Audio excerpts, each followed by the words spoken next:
menjapui adik kasuram. Dek kelok banyak pasawangan, hari bertambah malam jua.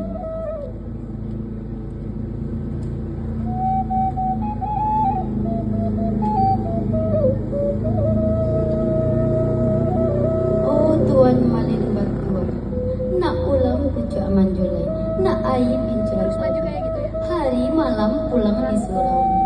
Colok pada minyak lah habis, iman rusak hati larisnya, malang kok jadi buah tanah. Nak dua pantun sayang, dan ngadek tuan sebuah lain. Bunga cipako kambang biru, tumbuh di bawah karang lokan, di bawah sultan kamalalo, laluan pasar padang panjang.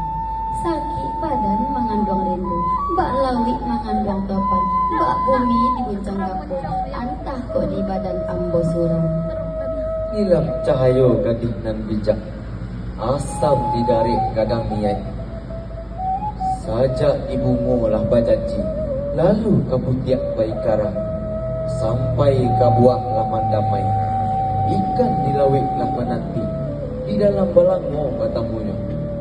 Bijak bana tuan ba andai, budi meninggon kiro-kiro, cuba timbang dek nan pandai, hati jo jantung sesungguh. Kadanglah ayah sabandanya, anyiklah dirah juga lari, dek tenai reso sabandanya, dek tuan garah patang pagi. Taratak batu hitam tujuan hidup, balahan dusun tajarok mudia, banamo gadis nilam cahayu. Oh gunung tambatan kabut, jauhlah angin kak satitiap, boleh menjadi anak sungai. Hop! Oi, mereka, mari mereka. Ada makan besar. Makanan besar apa yang kau maksud? Hai, dasar bagong kepala lonjong.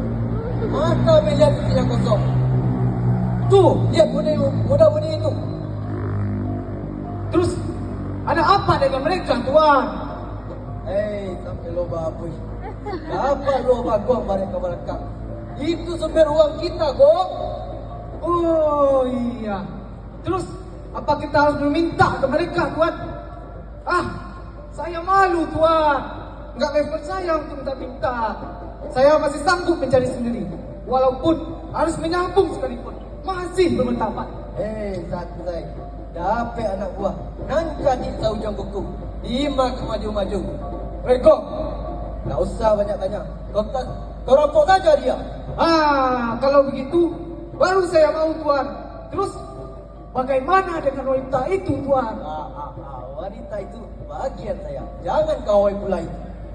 Ah, kalau itu, baru saya mau, Tuan. Cepatlah. Baik, Tuan. Woi, waang yang berdua. Kalau kalian sayang nyawa, serahkan semua harta dan benda. Maaf Tuan,